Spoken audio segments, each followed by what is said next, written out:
Then she kind of thinks about her conversation with Keyanthi Briotriact. And she just older than Briotriact. Sort of just thinks on that. And because she's curious as to what she's invited into her mind, she kind of just thinks on where she ends and where it begins. So she's sort of just, if she's looking at her magic well, she's kind of, which one of these bricks lets out? Which one of you's the guy? All right. What does Ciara's mind space look like? Is it a room? Is it like a group of people? What does it look like? I think her mind space is probably her room back in when she was younger, kind of when she was in her apprenticeship.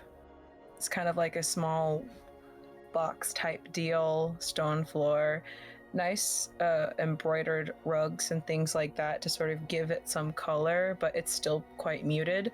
The only thing that really stands out are probably like sashes and stuff to indicate what age group or what mage group she's in as she goes through the different levels of training and learning. And it's a place where she felt was emotionally and sound-wise very quiet, where she was able to sort of stew in her thoughts because she couldn't really extend any of her feelings or ideas outside of the room in case someone else found out. So her mind space is sort of a secure block. So in this mind space, you have your childhood and a mix of adulthood here. The walls are muted and you have a few things hanging on them to add pops of color. You have a collection of Ganny stones. You remember your collection of sashes from childhood and even into adulthood. You plunge deeply into yourself, which is uncharted territory for Ciara. The space is black, but mostly due to it being unnavigated. As you press into yourself, you feel, or rather sense, the entity that you allowed in. Currently, it is indifferent to you, essentially. You can prod at it and... oh, wow. Currently, the entity is indifferent, and as you prod at it, there's almost a mental backlash. You poke again, and the creature's attention turns to you. You feel 1,000 invisible eyes stare at you from beyond the physical realm as the entity's hand reaches for you, and your sense of self seems to reject and recoil from it wholly. And when it all seems about to engulf you, there is a second voice. Child, you provoke things beyond you. You are pulled back into full waking to see Keyanthi sitting across the campfire and just staring at you. Yeah, Ciara looked at like, why? Like, there's a wry smile. It is I, child. Yeah, no, Ciara's just like, oh. I am merely borrowing this vessel to convey a message. I mean, she wasn't gonna question it because, you know, when she call, she call. You don't say no to Goth Mom when it's that important. Like, I guess you need her life experience. Go for it. Burn it up. But she's like, oh. I have borrowed Keyanthi for the meantime to speak with you on important matters. You are lucky I was able to use my powers to pull you back. No one's doing anything, Mom. Now, sit. I am sending Keyanthi away. This is part of her journey and must be completed from her place of comfort. She has already grown too complacent. I must send her away to meditate on the truths of reality and my meaning so she can adequately wield the weight of the sword. And then Bryanthi takes out the hilt and places it on the ground in front of you. And Ciara, obviously feeling caught. Hi. She sort of like, she looks at the sword and she looks at Briotriact, and her hands haven't really moved out of her lap just yet. Like, obviously she wants to be in motion to obey, but there's like a hesitance, and rather than question why, she rephrases what she says to be, her part in slaying the dragon was not to your satisfaction. Keyanthi will perish if she uses the sword at its full potential. Mind and body will shatter, and she will be nothing but ash. That is the power of the Sword of Ages, as it forces mortality upon those it strikes. Well, specifically the dragons in question. And so I'm to hold on to it until she's ready to wield it? Because of your proximity to the matter and your able body, I am entrusting you with this blade until she is ready. Aye. And she kind of thinks back to the case that she's been carrying, and she's just like, aye. And she reaches for it and just rather carefully takes it, because she accepts that she's been given a tool that is as dangerous to her as it is to her friend. But she's like, how long? I don't know. Depends on how well Keyanthi takes the truths. How well she can adapt to her reality and keep her sense of self in the onslaught of the universe, which obviously is hard to calculate. Ciara thinks about, like, she sort of like stews on that for a moment.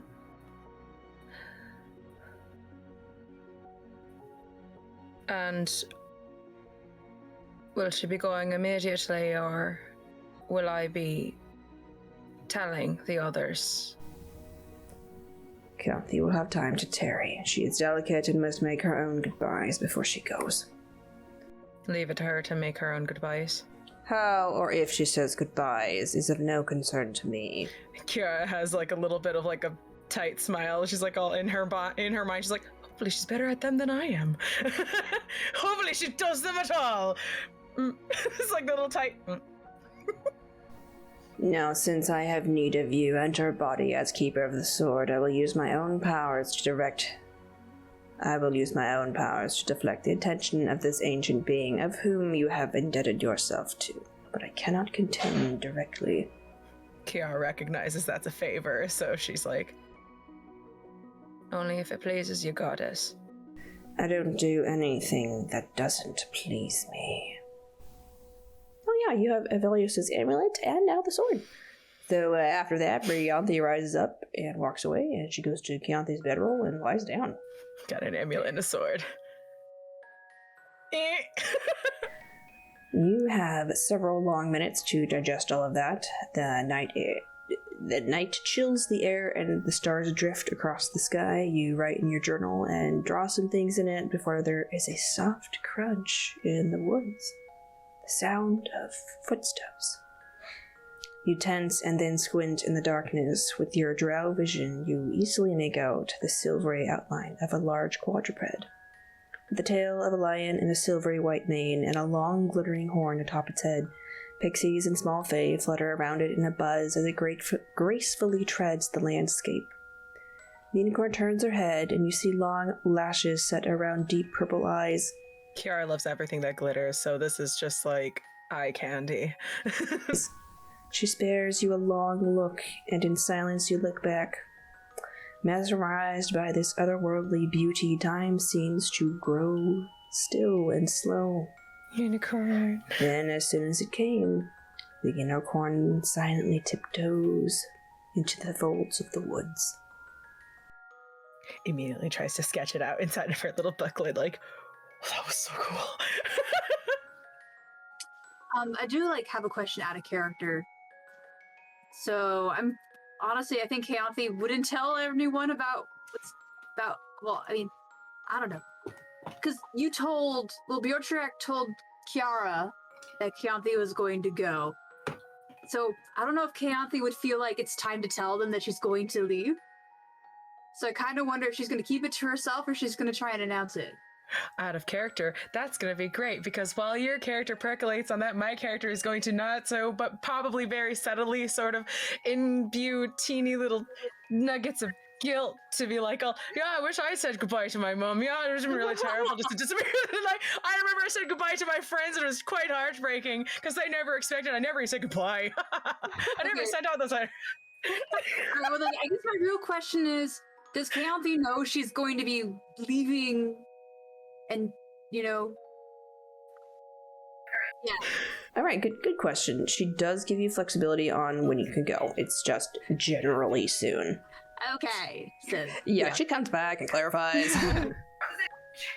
basically, after she finished talking to Ciara, she just poked her head in Keyanti's dream. Oh, by the way, I forgot this one thing I mentioned. There was a calendar in her hand and a small little highlight. It's like, I'm just going to hang this in your mind palace. And yes. Great. Perfect then. Okay. It's like Cool. decorated with spider webs and stuff. Yeah. All right. Okay. Because I Smiling also skull. feel like Keyanthi is Little spiders that trying to look like move hearts. past- Yeah, Keyanti's trying to move past keeping things to herself, so she's gonna want to tell everyone ASAP.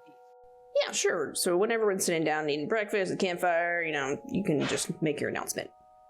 You see me gather towards everybody else, but I'm like leaning forward as I'm walking forward, and you see I'm like holding my spirit friend's hands as they're like walking and I'm walking. I'm just like kind of like walking like this. Like, you guys can actually come for breakfast now. That's so sweet. Oh, I'm gonna die. And what you kind of see is like, is it okay if I describe what I think they look like? Yeah. So like they kind of look like the atypical like fairies, where they have pointed ears. They're very like androgynous, so like they don't really lean towards feminine or masculine. They're like somewhere in between, and they have and I think they're still a little like translucent, and they give off like this like kind of like faint glow of like this bluish green like glow, and like their hair and their skin kind of like form into like one like point. Like there isn't like an actual like hairline. They're all just like kind of one, just kind of like this shimmering glow of these fairies that have these little tiny wings on them, but they don't feel like using it because they're walking with I imagine them Barbie nude. Oh, but that's they cute. don't have So are they any like Barbie nude? Do they have Defining any sort of features. clothing? defining features or details? So they probably are like marbled, like, so it looks really cool. Yeah. The elves from Fantasia. Ah, yeah. That's Like kind of guys, floating around. I'm actually drawing them, so I'll post it. All right, we'll see. We'll see.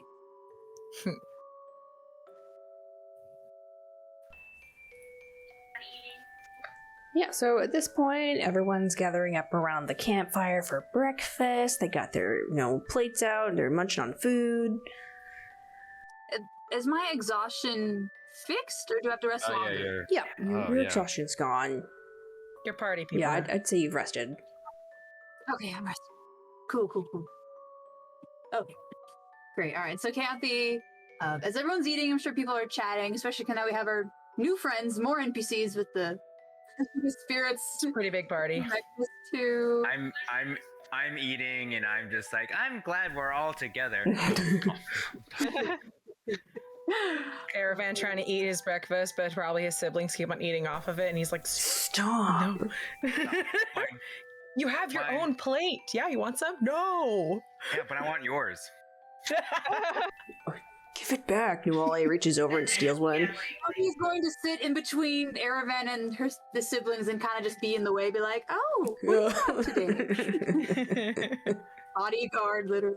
Yes, you settle yourself in between the siblings, and they attempt to reach around you, but you're too quick for them. And Nuale is just like, well, I guess I'm just eating off my own plate. Just like the rest of us, huh? She just looks at you. It just tastes better when it's his. Tastes so much sweeter. Part of being a rogue, I suppose. It tastes better when you get it from someone else. Thievery tastes like victory. Yeah. Yes. All right, either way, yeah. So Keyanthi is basically she's just sitting right next to Aravan, eating quietly. Ellie said, "Isn't it great we're all eating together?" Right? Okay, so I want to play off of that. All right, so after Ellie says how great it is to be together, and Keyanthi's just gonna bring up, basically going to say, it is good, especially after everything that just happened. I was really tired after yesterday. Everyone's just like, I mean, yeah, you should be. You, I mean, yeah, you kicked major butt. Yeah. I saw you exhausted. I mean, if we didn't have you, we probably wouldn't be able to defeat that dragon. Mm-hmm. Well, really, it was just me being able to find that piece of the sword, which is really took me out. I don't know. If something like that happened again, would it be the same, or would I just be... she can't really finish the sentence. She's like leaning a bit on Aravan, because she's just kind of like, I gotta work up to this, but I don't know what to say. Well, a sword isn't much if nobody's wielding it. Ciara just has this thing where when she's eating, she's actually just looking dead on directly at Keyanthi. So if they're sitting across from each other, just like... I love that. I know it's coming, don't worry. Alright, I'm dad. I forgot. I'm dad. Much, Yeah. I think we tend to like tag out. I was on, I'm mom, you're dad now. And you're dad, I'm mom now. much like Michael in real life, just like nothing going on in Ellie's brain, just flatline, just eating food, enjoying life. Tell the kids about the changing internet now. Absolutely. Alright, anyway. So, by seeing Ciara stare at her, Keyanthi just kind of sits up again and is like, okay, well, what's that about? I don't know. I should just probably just get this out. She probably It's very suspects- neutral look, so it's more creepy than if she were frowning. Huh? It's a very neutral look, so it's a little more creepy than if she was frowning, like intense stare. It's more like, Oh, boy. Yeah, for real.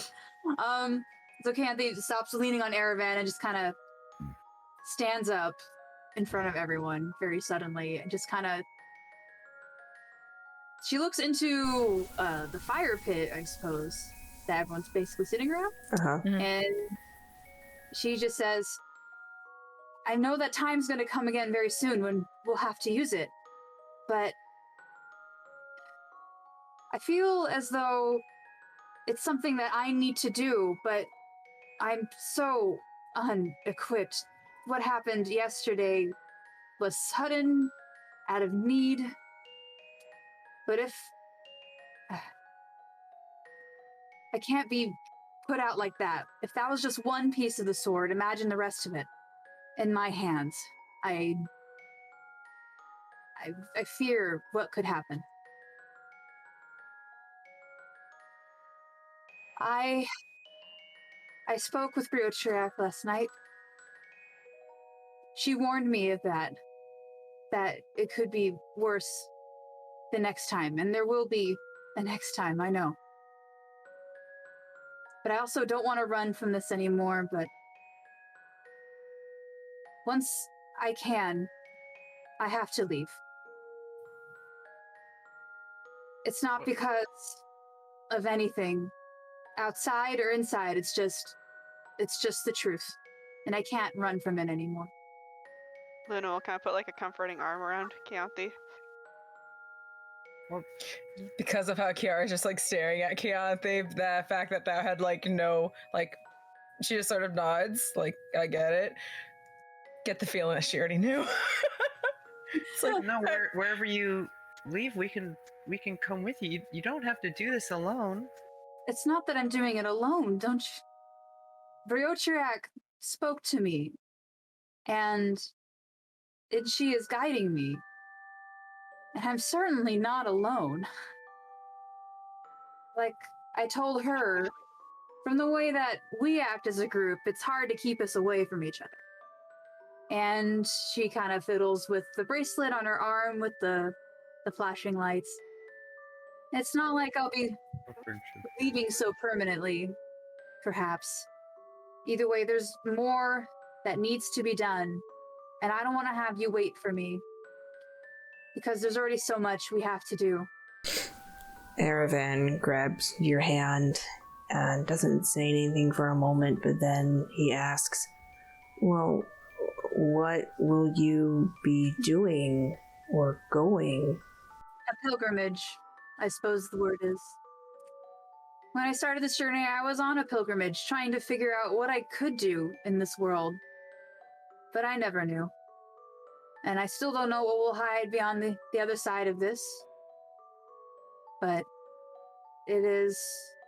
I trust in Bryanthi, and I trust in myself, mostly, because before I had no idea. I followed blindly, I moved with worry. But I believe now, if I can move with purpose, and that's what I need to do. But of course, to move forward, I would have to leave this interesting place. Just kind of looks around. So, this is not goodbye, it's just a heads up, I suppose. Thank you for that. Ciara, just thank you for that. Thank you for listening. Wow, I didn't realize I felt that way. Sometimes you just have to talk, I guess. Aye. A knowing aye. Anyway, Keyanthi sits back down and just kind of like goes back to her food. I am quite hungry. I'm just gonna eat my food now. I'm just embarrassed. You'll do well, you know. Ends the conversation about her. Go Like on, Ciara go on, sort of go just- on, la, la, la. Ciara just sort of still stares at her. It's like, oh, you'll do well, you know. You're chosen for a reason. Hopefully I become more acquainted with that reason as I go. Aravan and Theron and Nualia all become very quiet and contemplative as they are unsure as to what to add to that. Ellie becomes very quiet too. Yeah, so there's, an adequate amount of, awkward munching on, snacks and nuts and whatever you have around. And, avoiding eye contact and kind of slow nodding. And then one of the kids comes over and he tugs Nualia's sleeve and mouths something to her. Wait, what did he mouth? I'm bored. Can't you play? When are we going? And then Nualia just kind of shoos him away. And she points and go play with the other kids. And It's getting tag, and if you don't want to play tag, there's salamanders, or maybe something other than salamanders. It's the Feywilds. Woo, mystery!